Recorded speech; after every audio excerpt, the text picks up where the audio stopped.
গতানুগতিকতা মাধ্যমটা না, ঠিক তেমনি আজকের অনুষ্ঠানও একটা গতানুগতিক অনুষ্ঠান হতে পারে। এই অনুষ্ঠানে নির্দিষ্ট কিছু বক্তব্য থাকে। মাতা ভক্তিগণ, আমরা সকলে একটা অত্যন্ত কঠিন সময় অতিবাহিত করছি।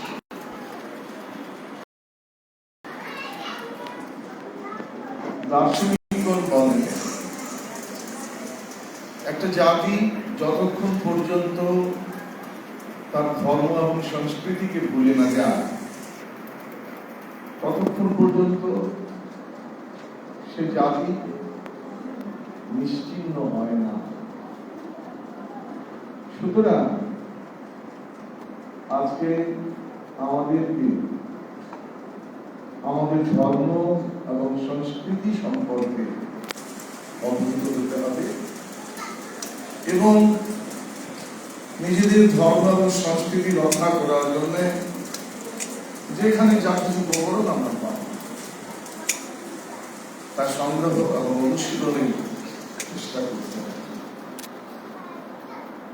আমাদেরকে মনে রাখতে হবে, আবেগ উচ্ছ্বাস এবং গতানুগতিক ধারায় কাল কাটিয়ে আমরা কখনো নিজেদের অস্তিত্বকে রক্ষা করতে পারব না।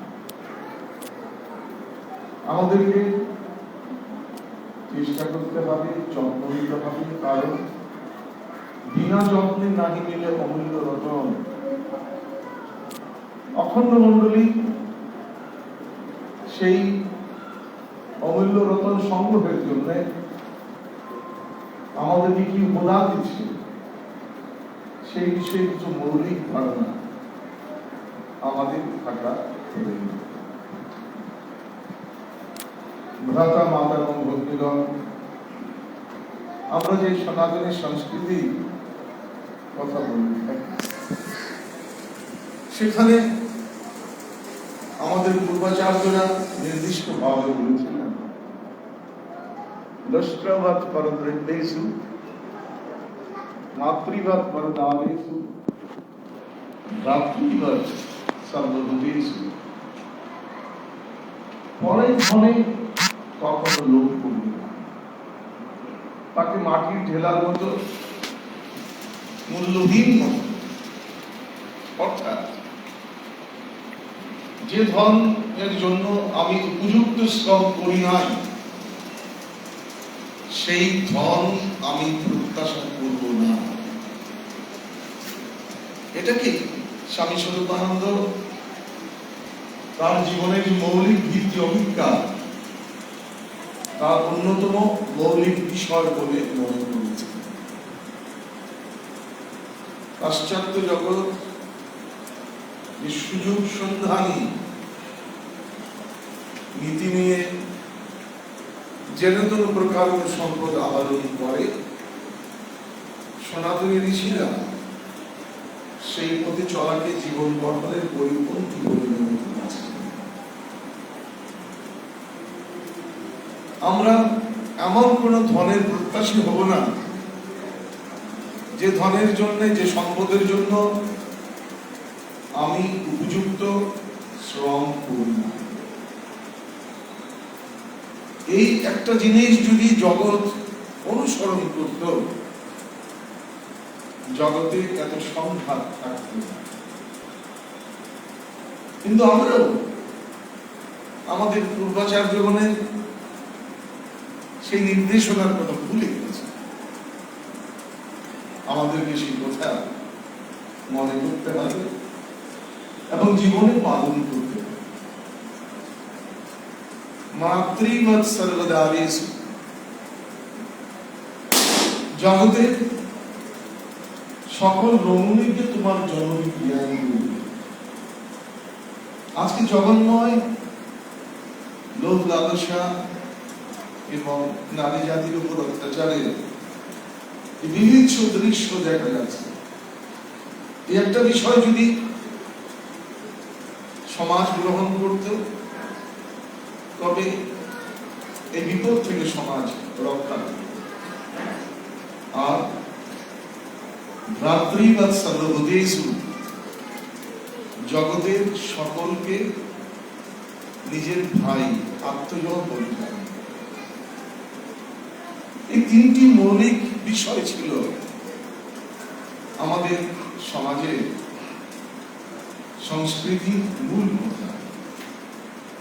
এই কথাগুলো আজ নতুন করে আমাদের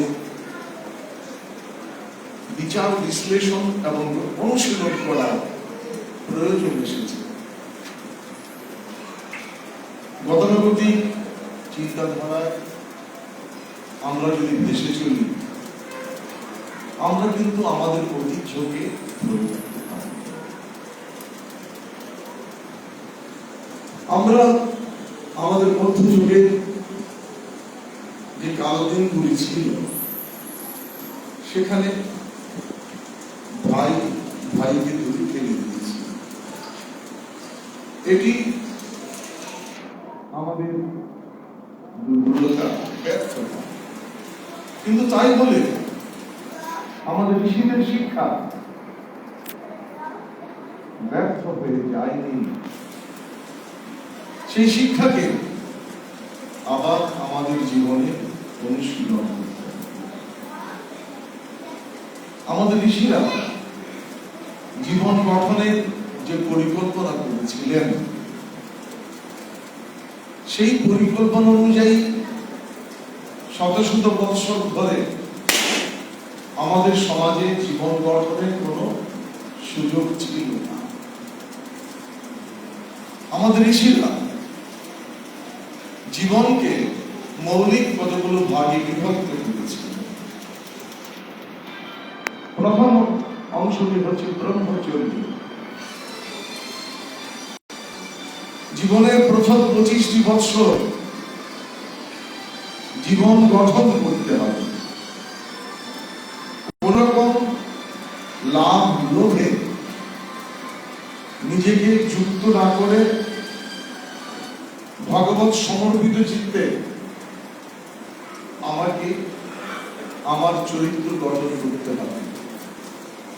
এই যে ভগবত সমর্পিত চিত্তে নিজের চরিত্র গঠন করা, এরই নাম ব্রহ্মচর্য। এর অনুশীলন বহু বহু বৎসর ধরে আমাদের সমাজে নাই। স্বামী স্বরূপানন্দজি এই বিষয়টির উপরে সম্যক জোর দিয়েছে। তার আহ্বান, live a life worth living, live for God and live for the world। যে জীবনের প্রকৃত সম্মান আছে, মূল্য আছে, তুমি কেমন জীবন যাপন করো। একটা গতানুগতিক পশুর জীবন যাপন করা, এটি মানুষের জীবন হতে পারে না। তোমাকে জগতের জন্য বাঁচতে হবে, তোমাকে ভগবানের জন্য বাঁচতে হবে। এই যে বিষয়গুলো, এই তত্ত্বগুলো অনুশীলন করার জন্যই অখণ্ড মন্দির। বাঁচো সকলের তরে সীমাহীন কাল ধরে। শুধু আমার ব্যক্তি জীবনকে সুখ সমৃদ্ধ করার জন্য আমি আমার জীবন চর্চা করব, জীবন গঠন করব, সেটি হতে পারে না। আমি জগতের জন্য বাঁচব, আমি ভগবানের জন্য বাঁচব। এই যে শিক্ষা আমাদের ঋষিরা দিয়েছিলেন, সেই শিক্ষার অনুশীলনের নামই হচ্ছে ব্রহ্মচর্য। আমরা প্রচলিত শিক্ষা ব্যবস্থায় পুরোপুরি সেই জীবন গঠনের সুযোগ পাই না। এই জন্য স্বামী স্বরূপানন্দজি তিনি কিছু সাহিত্যের কথা বলেছেন, যে কথা ইতিপূর্বে আমরা শ্রদ্ধেয় নির্মল ব্রহ্মচারীজির কাছে শুনেছি। এই ব্রহ্মচর্যের অনুশীলন এইটি সনাতন ধর্মের একটি মৌলিক শিক্ষা। 25টি বৎসর ধরে একটি মানুষ ভগবানের প্রতি তার শ্রদ্ধা ভক্তি তার চরিত্রকে গঠন করবে। এরপরে সে জীবন যুদ্ধে ছড়িয়ে পড়বে। এই জীবন যুদ্ধটি আমাদের ঋষিরা দুই ভাগে বিভক্ত করেছিলেন। একটা হচ্ছে ত্যাগব্রতীর জীবন, আরেকটি হচ্ছে সংসারী জীবন। কিন্তু আজকাল আমরা সেই ত্যাগব্রত সম্পর্কে ধারণা প্রায় বিস্তৃত হয়ে গেছে। শুধু নিজের জীবনের জন্য কেউ বাঁচবে না, যারা সংসার করবে তারা বংশ পরম্পরা একটি উন্নত মানব সভ্যতা উপহার দেওয়ার জন্য বিবাহিত জীবনে প্রবেশ করবে। আরেক দিকে কিছু ত্যাগব্রতী তারা সংসার আশ্রম না করে সরাসরি সমাজের কল্যাণে আত্মোৎসর্গের ব্রত গ্রহণ করবে। এটা একটা প্রাকৃতিক অনুভূতি।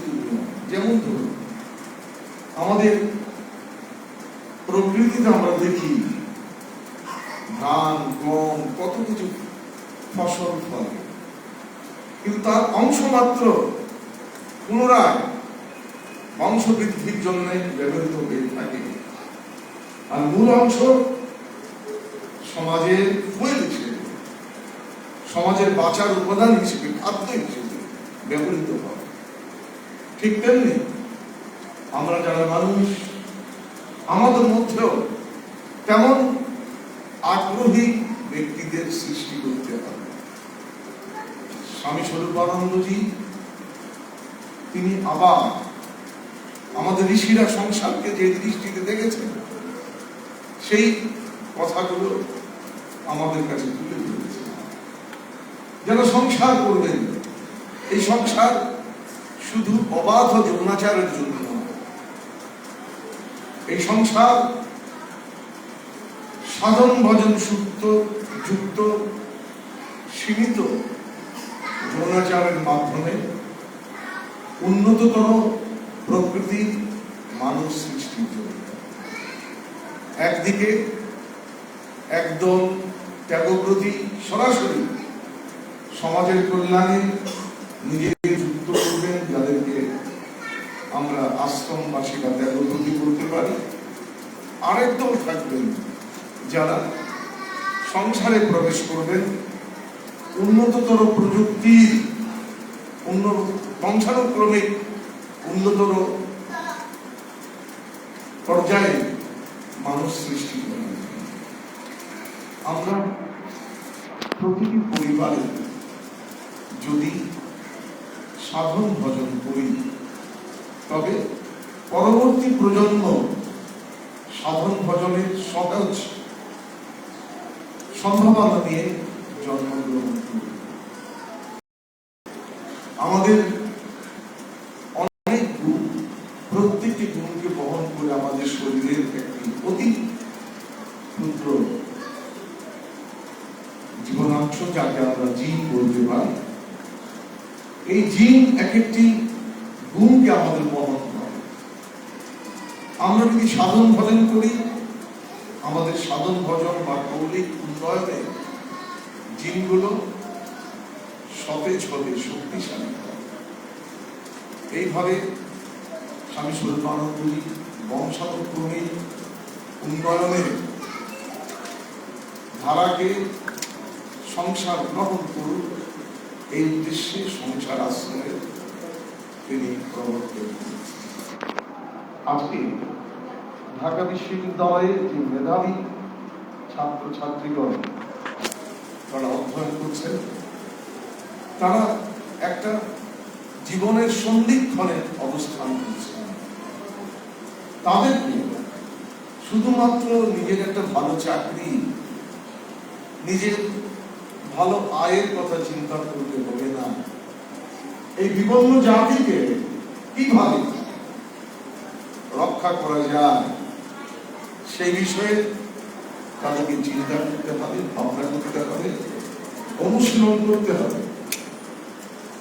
এই জন্যই ঢাকা অখণ্ড মণ্ডলী, ঢাকা বিশ্ববিদ্যালয় অখণ্ড মণ্ডলী প্রতিষ্ঠা হয়েছে।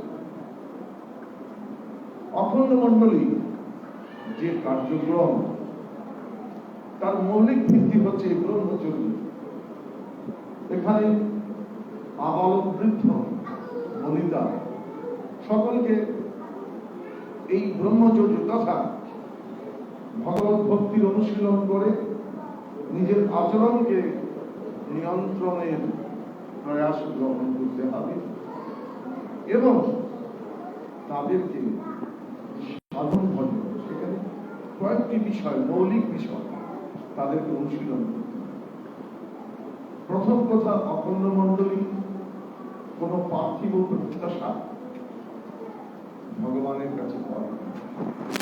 আমাদের ধন দাও, আমাদের জন দাও, আমাদের শত্রু নিধন করো ইত্যাদি কোন প্রার্থনা আমাদের প্রার্থনা নেই। দ্বিতীয়ত, আমাদের যে প্রার্থনা সেখানে একক কল্যাণের কোন চিন্তা। আমাদেরকে সাধন ভজনের প্রাক্কালে প্রতিজ্ঞা করতে হবে, আমি জগতের মঙ্গল কাজে দিচ্ছি, আমি যেভাবে পারি। আমি মানুষ, কারণ আমরা দীর্ঘদিন কবির করতে শুনেছি, আপনার লয়ে বিব্রত রহিতে আসে নাই কেউ অবনি পরে, সকলের তরে সকলে আমরা, প্রত্যেকে মোরা পরের তরে। এই কথাটি শুধু কবিতার পংক্তিতে সীমাবদ্ধ থাকতে চলবে না।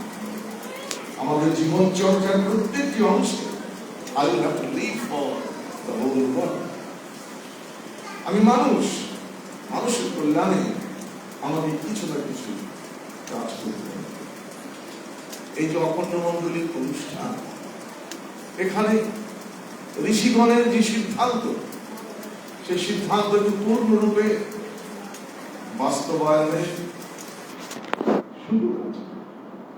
আমরা কিভাবে বাঁচব সে কথা বলতে গিয়ে আমাদের পূর্বাচার্য ছিল বলেছিলেন, সংঘর্ষধ্বং সংবদধ্বং সংভূ মনংস জ্ঞানতম দেবাঃ তম যথা পূর্বে সঞ্জনানা উপাসতে সমার মন্ত্র সবিধি সমান সমন মনঃ সহ চিত্তরেশম।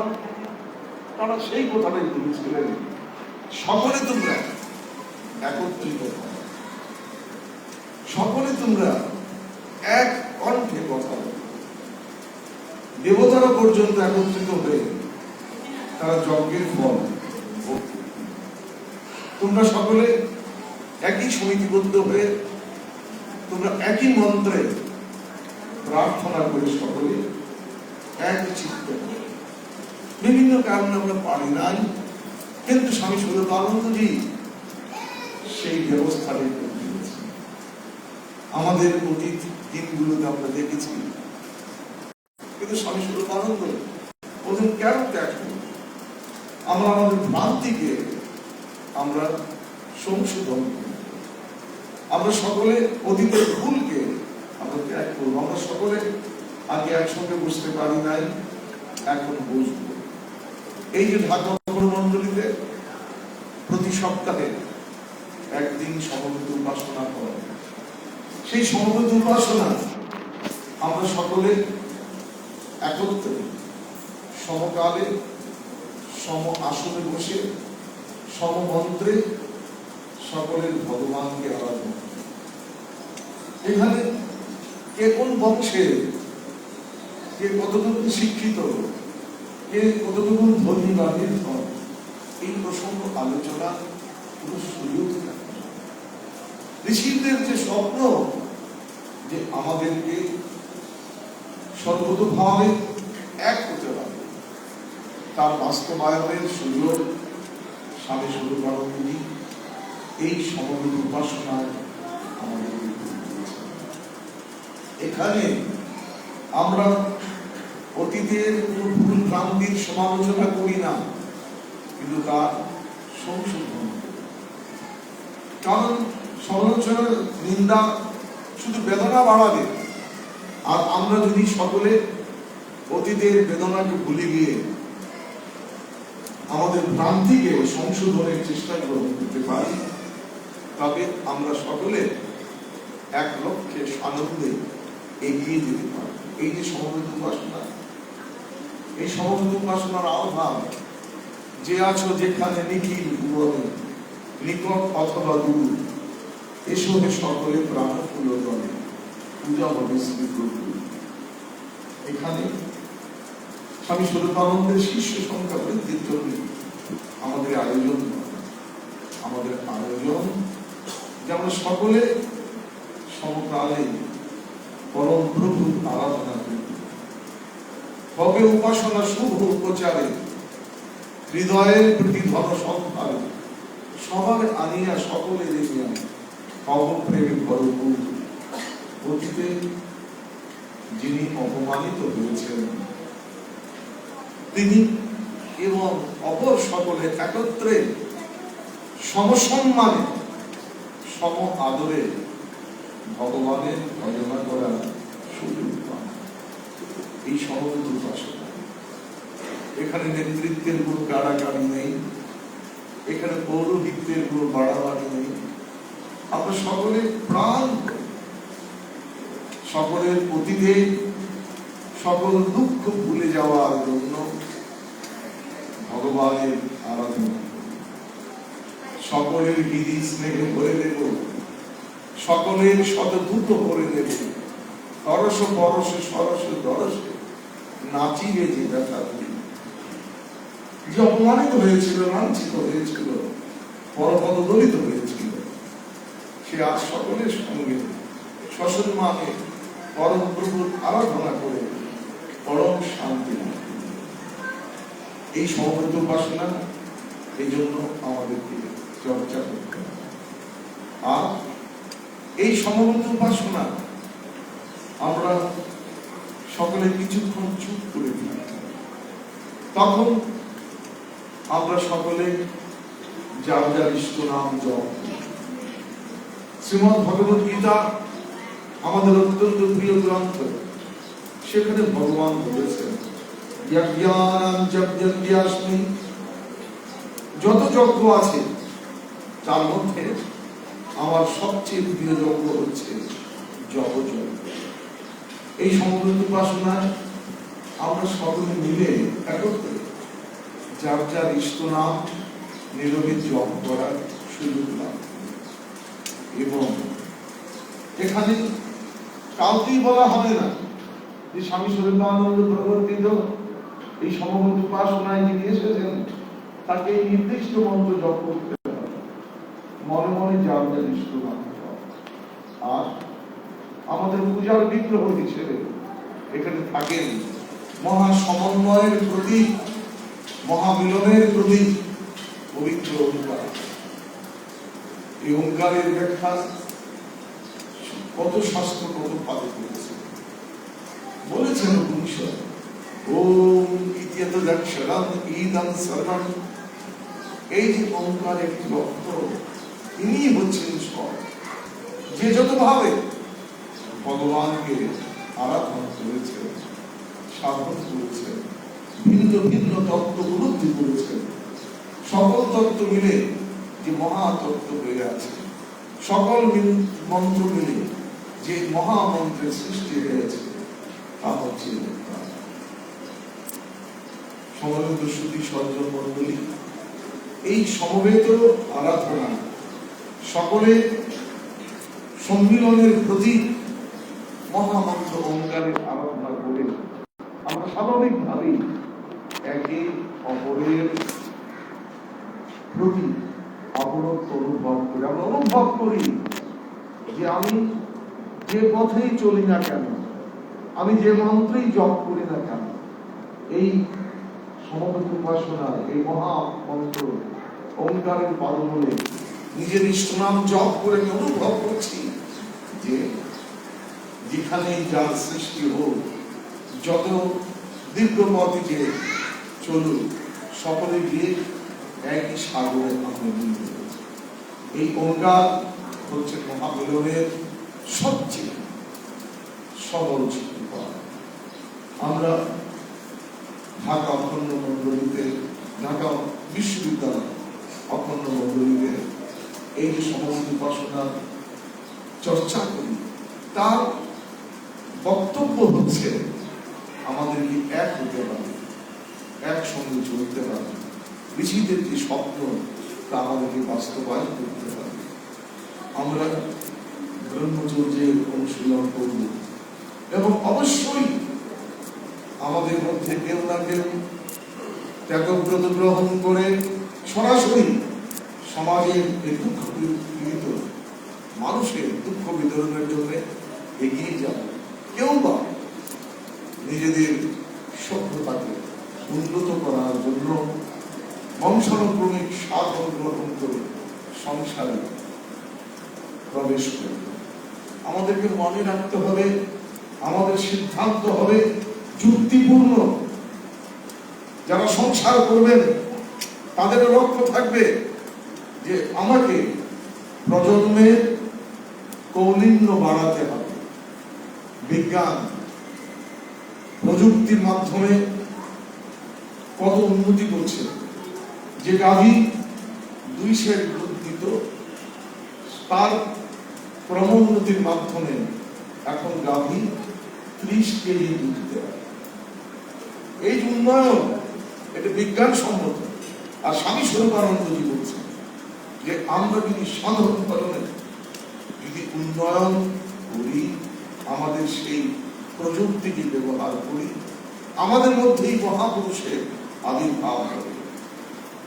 তিনি বলছেন যে সংসারে পিতামাতা সন্তানদেরকে নিয়ে নিত্য প্রার্থনা করে, সেই দিনে ভগবান প্রস্থান। আর বলছেন 6 থেকে 9 প্রজন্ম ব্যাপী যদি কোন পরিবারে বা বংশে সাধন চলে, সেই বংশে অবতার মহাপুরুষদের আবির্ভাব হবে। একদিকে সরাসরি ত্যাগব্রতী ব্রহ্মচারী সৃষ্টি আমাদেরকে করতে হবে, কারণ সমাজের সমস্যাগুলো অত্যন্ত কঠিন। আমাদের অস্তিত্বকে আজ বিপন্ন বলেই অনেকে মনে করে। এই অস্তিত্বকে যদি ধরে রাখতে হয়, সমাজের দুঃখ বেদনা পক্ষে ধারণ করে যারা নিজের সুখকে উৎসর্গ করবে, সেই উৎসর্গ ধর্মী যুবকদের আজ প্রয়োজন। আর প্রয়োজন সেই যুবকদের যারা ধারাবাহিক বংশ উন্নয়নের মাধ্যমে নিজেদের বংশ গ্রহণ করে ভবিষ্যতের অবতার বা মহাপুরুষদের জগতে আনবে। এই লক্ষ্য নিয়ে অখণ্ড মণ্ডলী এগিয়ে যায়। রাধা মাধব ভক্তিগণ, অখণ্ড মণ্ডলী একটি সাধারণ ক্লাব নয়, একটি সাধারণ সমিতি নয়। অখণ্ড মণ্ডলী হচ্ছে ধারাবাহিক সাধনার মাধ্যমে জীবনের মান উন্নয়নে সংকল্পবদ্ধ ভক্তগণের সমিতি। আমাদের শ্রেষ্ঠ সন্তান ঢাকা বিশ্ববিদ্যালয়ের ছাত্রছাত্রীগণ এই বিষয়ে সচেতন হবেন, তারা উদ্যমী হবেন এবং উদ্যোগ গ্রহণ করে আমাদের সমাজের দুঃখকে দূর আমাদেরকে মনে রাখতে হবে যে উদ্যমনে হি সিদ্ধি কাব্যানি ন মনোরথে ন হি সুপ্রেষ্য সুপ্রেষ্য অতি প্রবেশী। আমাদের উদ্যোগ গ্রহণ করতে হবে, আমাদের উদ্যোগী হয়ে আমাদের সমাজের দুঃখ দূর করার জন্য চেষ্টা করতে হবে। আমরা যদি অলস কল্পনায় দিনাতিপাত করি, তবে আমাদের দুঃখ সেই কর্মসূচি দেয়, যে কর্মসূচিতে উদ্যোগী যুবকেরা এগিয়ে আসবেন এবং উদ্যোগী যুবকেরা যুবতীরা এগিয়ে এসে আমাদের সমাজকে দুঃখ থেকে মুক্তি দেবেন, এই প্রত্যাশাই আমরা আমাদের কর্মসূচিতে এগিয়ে নিয়ে যাব।